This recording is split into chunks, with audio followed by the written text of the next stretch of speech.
The electric current in a charging RC circuit is given by I is equals to I naught e to the power minus t by RC, where I naught R and C are constant parameters of the circuit and t is time. Find the rate of change of current at t is equals to 0, t is equals to RC, t is equals to 10 RC.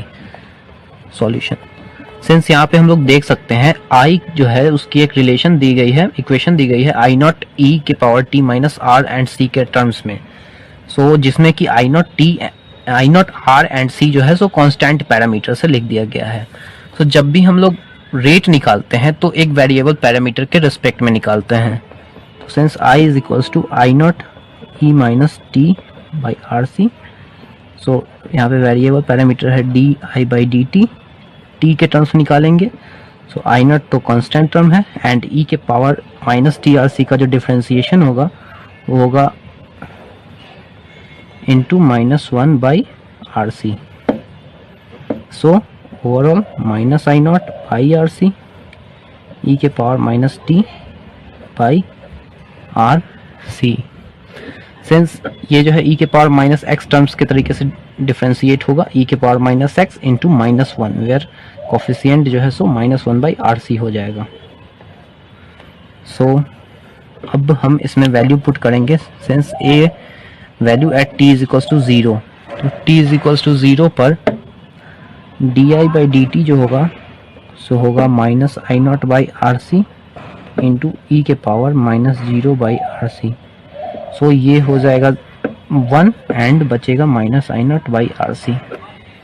b at t is equals to RC, तो di by dt is equals to minus I not by RC into e के power minus RC by RC, minus I not by RC और e के power -1 तो e नीचे आ जाएगा। c t is equals to 10 RC di by dt is equals to minus I not by RC into e के power -10 RC by RC, so minus I not by RC and e के power -10 है, सो e के power 10 नीचे आ जाएगा। So answer, the electric current in a discharging RC circuit is given by I is equals to I naught e to the power minus t by RC, where I naught R and C are constant parameters and t is time. Let I naught equals to 2 ampere, R equals to 6 into 10 to the power 5 ohm and C is equals to 0.5 microfarad. Find the current at t is equals to 0.3 second.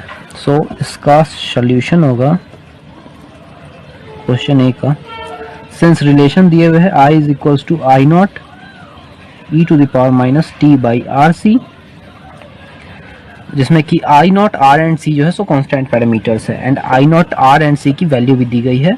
हमें निकालना है कि current क्या होगा at time is equals to 0.3 second.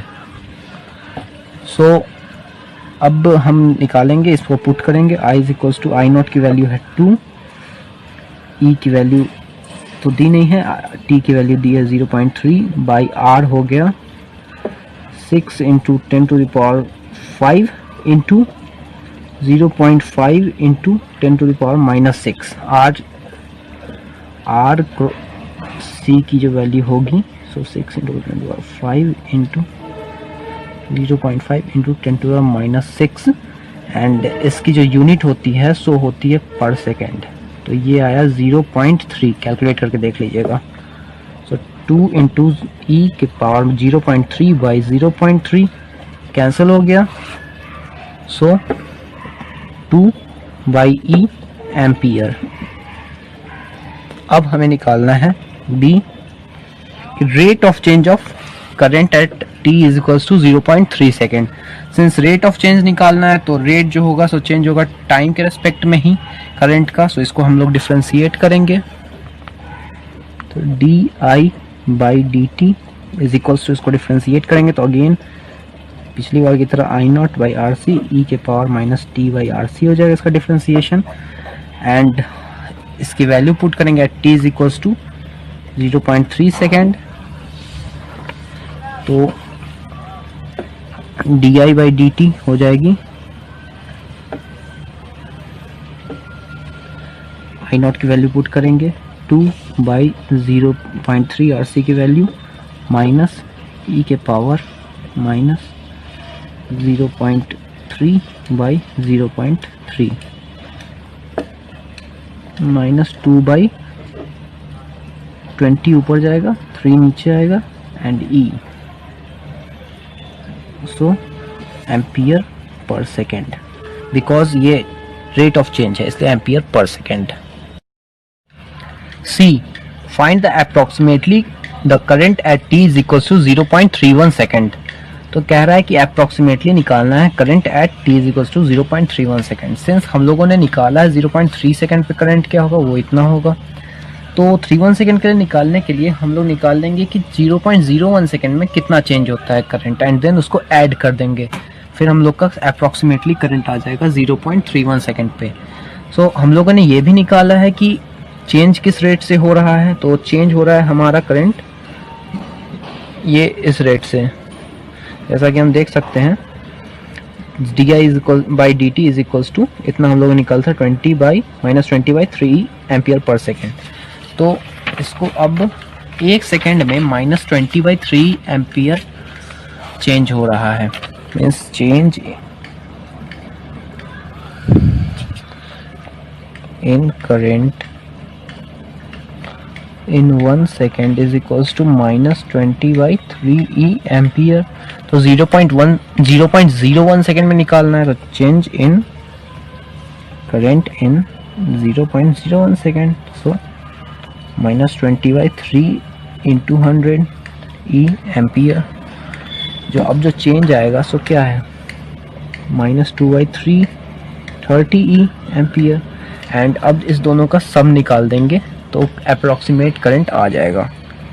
तो therefore approximately current at 0.31 second is equals to 2/3 e, नहीं I think 2/e था सिर्फ, -2/30 एम्पियर। सो 30 एलसीएम होगा 60 - 2 ampere 5.8/3 ampere. So answer find the area bounded under the curve y is equals to 3x square plus 6x plus 7 and the x-axis with the ordinates at x equals to 5 and x equals to 10। तो since हम एक graph बनाते हैं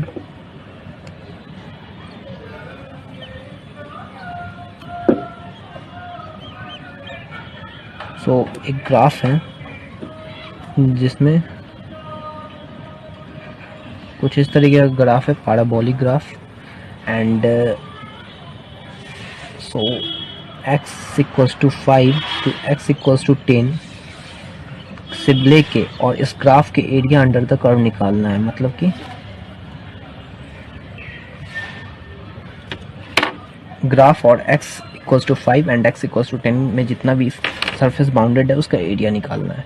तो इसके लिए हम क्या करें, ये y है तो इसके लिए करते हैं स्ट्रिप बना लेते हैं पतले से dx विड्थ की, पहले इसकी एरिया निकाल लेंगे और इसी को लेके x equals to 5 to x equals to 10 तक मूव करा देंगे और इंटीग्रेट कर देंगे तो एरिया अंडर द कर्व आ जाएगा। तो सॉल्यूशन dA क्या होगा, ये सपोज करेंगे कि ये रेक्टेंगुलर शेप में है, सो इसकी विड्थ है dx एंड लेंथ जो है सो y है, बिकॉज ये कर्व जो है सो y है, सो y dx and y is 3x square plus 6x plus 7 dx। अब इसको इंटीग्रेट करते हैं 0 से a तक एंड इसको 3x square plus 6x plus 7 dx, इसको 5 to 10 तक, तो 3x square dx plus 6x dx plus 7 dx, 5 to 10 5 to 10 5 to 10। सो ये हो जाएगा एक्स क्यूब हो जाएगा 3x³ बाई 3x³, यहाँ हो जाएगा 6x² by 2 3x², and then यहाँ पे 7x। अब इसको लिमिट लगा देते हैं 5 to 10, तो सम करने पे आएगा 1000 plus 300 plus 70 minus 125 minus 75 minus 35, so 1370 minus 235 is equals to 1135. Solution. Find the area enclosed by the curve y is equals to sin x and the x-axis between x equals to 0 and x equals to pi. Since एक curve है x equals to sin x, उसका area निकालना है। enclosed 0 से पाई तक x equals to sin x का curve ऐसा होता है कुछ, इसका ये एरिया निकालना है हमें। तो सिमिलरली प्रीवियस क्वेश्चन की तरह एक स्ट्रिप्स ले लेंगे जिसका एरिया हम लोग स्मॉल एरिया निकालेंगे, जिसकी विड्थ dx होगी एंड हाइट y। सो जो स्मॉल एरिया होगा dA is equals to y dx is equals to sin x dx, and इसको अब इंटीग्रेट कर देंगे 0 to a sin x dx 0 to pi। तो sin x का integration minus cos x, इसको 0 to pi integrate कर देंगे तो minus cos pi minus of minus cos 0, so minus of minus 1 cos pi minus 1 होता है माइनस cos 0 1, सो यहाँ पे 1 हो जाएगा minus minus 1 is equals to 2। So area, find the area bounded by the curve y is equals to e to the power minus x, the x axis and the y axis। so एक curve है e to the power minus x का, जैसा कि हम लोग जानते हैं e to the power minus x का ऐसा कर्व होता है जो कि यहाँ पे मिल जाता है इन्फिनिटी पे x एक्सिस से। so कह रहा है कि एक कर्व का e to the power minus x और x एक्सिस और y एक्सिस के बीच में जितना भी सरफेस होगा उसका एरिया निकालना है। तो वो ये सरफेस है जैसा कि हम देख सकते हैं। तो फिर यहाँ पे फिर से उसी तरीके से एक स्ट्रिप ले लेते हैं dx विड्थ की, एंड इस स्ट्रिप को यहाँ से लेकर के यहाँ तक लेके चले जाएंगे इंटीग्रेट करते हुए, तो वही एरिया हो जाएगा under the curve. So dA is equals to y dx where y is minus e to the power minus x dx, and dA को इंटीग्रेट करेंगे 0 to a and e to the power minus x dx को भी integrate करेंगे from 0 to x के infinity पे, ये graph से मिल जाता है तो 0 to infinity. So minus of e के पावर माइनस x एंड इसको 0 to इन्फिनिटी इंटीग्रेट करने पे इसको ऐसा भी लिख सकते हैं माइनस 1 बाई e के पावर x, इसको 0 to इन्फिनिटी इंटीग्रेट करें। सो माइनस ऑफ e के power infinity minus of e के पावर 0, सेंस इन्फिनिटी यहाँ पे हो गया। So minus 1 by infinity 0 minus of 1 by 1, so 1। So area under the curve bounded by the curve y is equals to e to the power minus x, x axis and y axis is 1 answer।